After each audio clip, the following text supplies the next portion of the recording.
Pinaigting po ng Philippine National Police o PNP ang pagtugis sa dalawa pang suspect sa maanumalyang flood control project sa Bulacan.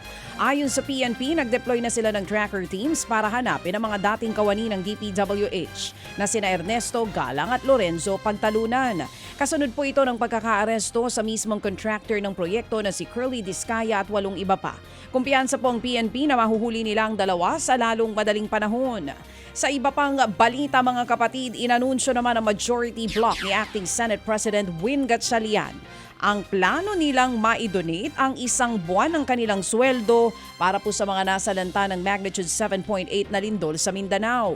Sa inilabas pong pahayag ng Gatchalian Bloc, sinabi nilang ibibigay po nila ang kanilang 1 buwang sahod para makatulong sa relief operation sa mga nasalanta ng lindol. Kasama po sa itinag ng mga senador si Senator Risa Ontiveros. Sa inilabas po na joint statement, si Francis Cheese Escudero na galing po sa Cayetano Block. Base sa salary grade na inilabas po ng Budget Department, nasa 300,000 piso kada buwan ang sweldo ng isang senador. Muli namang nabuhay ang usapin sa pinangangambahang The Big One o malakas na lindol na posibleng tumama nga sa Metro Manila kasunod ng magnitude 7.8 na lindol sa Mindanao. Ayon kay DOST Secretary Renato Solidum, maituturing na The Big One ang nangyaring lindol sa Mindanao na dulot nga po ng paggalaw ng Cotabato Trench. Dito sa NCR, 2 daw ang posibleng panggalingan ng malakas na lindol. Kabilang po ang posibleng paggalaw ng West Valley Fault na 100 kilometro ang haba at ang Manila Trench na nasa dagat. Yung pinakamalapit sa Metro Manila, nasa Metro Manila na, ito yung Valley Fault System o West Valley Fault. Base po sa haba niya na 100 kilometro, kaya niya magpakawala ng magnitude 7.2 earthquake. Pero dahil nasa lupa na siya, syempre, yung lakas ng pag-inig na mararamdaman ay malakas kasi nandiyan na parang nakapatong na lang tayo at gumalaw yung bloke ng bato dyan. Yung pangalawang senaryo ay pagkilos sa Manila Trench. Yan ay kaya ng magnitude 8.3 to 8.5. Yung pag-angat ng bato sa ilalim ng lupa ay pwedeng mag-generate ngayon ng tsunami. Mga 10 to 12 meters yan offshore ng Luzon. At dito sa Manila Bay, ang estimate natin dyan ay kaya ng mga 4 meters. Yan nga po ang tinig ni Science and Technology Secretary Renato Solidum.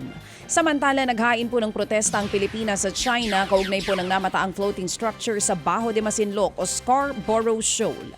Matatanda ang kinumpirma ng Armed Forces of the Philippines ang namataang istruktura sa Bahura na pasok po sa Exclusive Economic Zone ng Pilipinas at napakalayo sa China.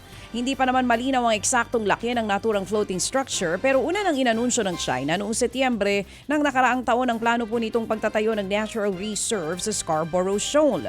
Pinalaga na ito noon ng Pilipinas sa pangambang umpisa na ito ng pag-okupa ng China sa Scarborough. Tiniyak po ng AFP na hindi nila hahayaang makapagtayo ng permanenteng istruktura ang China kahit iginigit ng Beijing na bahagi pa raw ito ng kanilang teritoryo. Mga kapatid, patuloy po kayong tumutok sa 105.9 True FM para sa totoong balita, impormasyon, music and entertainment. Mag-subscribe sa aming YouTube channel at podcast at sundan nyo kami sa Facebook, Instagram, X at TikTok sa True Network PH. Bisitahin din po ang aming official website, truefm.ph. At panoorin din kami sa True TV Signal, Channel 19. Kami po ang 105.9 True FM. Laging true sa'yo, kapatid. Ito tayo sa totoo, tunay at tapat.